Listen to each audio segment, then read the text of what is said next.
வேல்ஸில் hotel நிர்வாகத்திற்கு நாமம் போட்ட பெண்.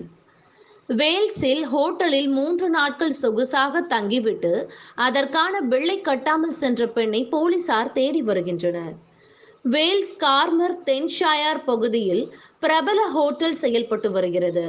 இந்த ஹோட்டலில் 3 நாட்கள் வரை அறை எடுத்து தங்கிய பெண் சமீபத்தில் வெளியே சென்றார்.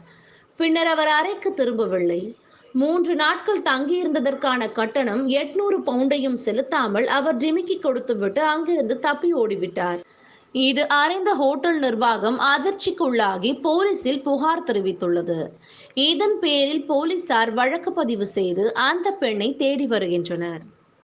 யோர்க்ஷயர் பகுதியில் கூடுதல் வீடுகள் கட்டப்படும் என எதிர்க்கட்சி தலைவர் உறுதி. யோர்க்ஷயர் பகுதியில் கூடுதல் வீடுகள் கட்டப்படும் என எதிர்க்கட்சி தலைவர் ஸ்டார்மர் உறுதியளித்துள்ளார். பொது தேர்தலை ஒட்டி அங்கு பிரச்சாரத்தில் ஈடுபட்டு வந்த அவர், லேபர் கட்சி வெற்றி பெற்று ஆட்சி அமைத்தால் இந்த பகுதியில் மானிய விலையில் கூடுதல் வீடுகள் கட்டித்தரப்படும் என்று உறுதியளித்துள்ளார். இதன் மூலம் நடுத்தர வர்க்கத்தை சேர்ந்தவர்கள் பயன்பெறுவார்கள் என்று அவர் தெரிவித்துள்ளார். முதியவரை கொலை செய்த பெண் கைது. இங்கிலாந்தில் முதியவரை கொலை செய்த பெண் கைது செய்யப்பட்டார். கிளவுசிஸ்டர்ஷயர் பகுதியை சேர்ந்த நீல் என்ற 63 வயது மதிக்கத்தக்க முதியவர் அண்மையில் கொலை செய்யப்பட்டார். இது தொடர்பாக போலீசார் தீவிர விசாரணை நடத்தி ஹாக்கின்ஸ் என்ற 43 வயது பெண்ணை கைது செய்தனர். விசாரணையில் வேறு ஒருவரை கொலை செய்வதற்கு பதிலாக அவரை கொலை செய்துவிட்டதாக அவர் வாக்குமூலம் அளித்தார்.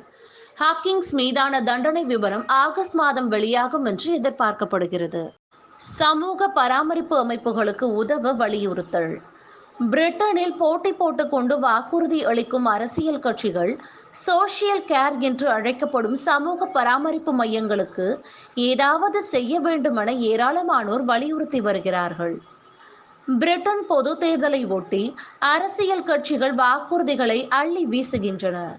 ஆனால் சோஷியல் கேர் செக்டார் எந்த ஒரு கவனிப்பும் இல்லாமல் புறக்கணிக்கப்பட்டு வருகிறது. எனவே இந்த துறைக்கு முக்கியத்துவம் கொடுக்குமாறு வலியுறுத்தி 50க்கும் மேற்பட்ட அமைப்புகள் சேர்ந்த 24,000 பேர் கையெழுத்திட்டு அரசியல் கட்சிகளுக்கு கடிதம் அனுப்பியுள்ளனர். சிறுவனை கார் ஏற்றி கொலை செய்த நபரை பற்றி துப்பு கொடுத்தால் 10,000 பவுண்ட் சன்மானம். சிறுவனை கார் ஏற்றி கொலை செய்த நபரை பற்றி துப்பு கொடுத்தால் 10,000 பவுண்ட் சன்மானம் வழங்கப்படும் என சேரிட்டி ஒன்று அறிவித்துள்ளது. மிட்லண்ட்ஸ் பகுதியை சேர்ந்த 12 வயது சிறுவன் வாகனம் மோதியதில் பரிதாபமாக உயிரிழந்தான்.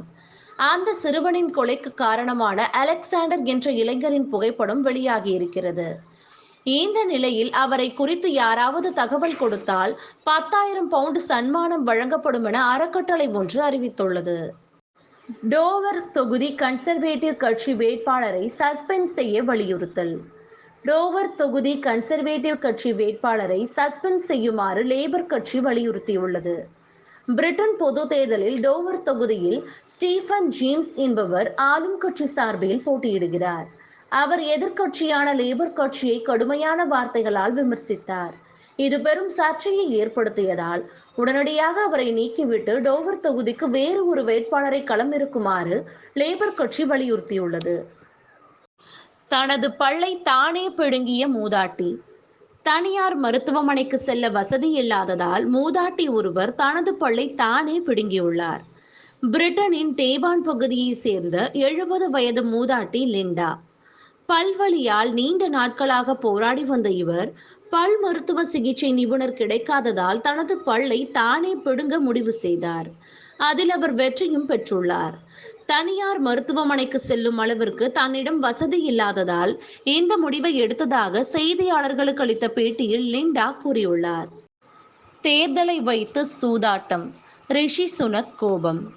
பிரிட்டனில் தேர்தலை வைத்து சூதாட்டம் நடைபெறுவதால் பிரதமர் ரிஷி சுனக் ஆளும் கட்சியினர் மீது கோபத்தில் இருப்பதாக தெரிய வந்துள்ளது.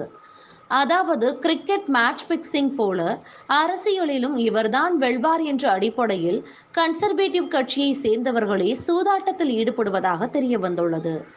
இதற்கு காரணமான கட்சியின் மூத்த தலைவர்கள் மீது பிரதமர் ரிஷி சுனக் கடும் கோபத்தில் இருப்பதாக தகவல் வெளியாகி பரபரப்பை ஏற்படுத்தியுள்ளது.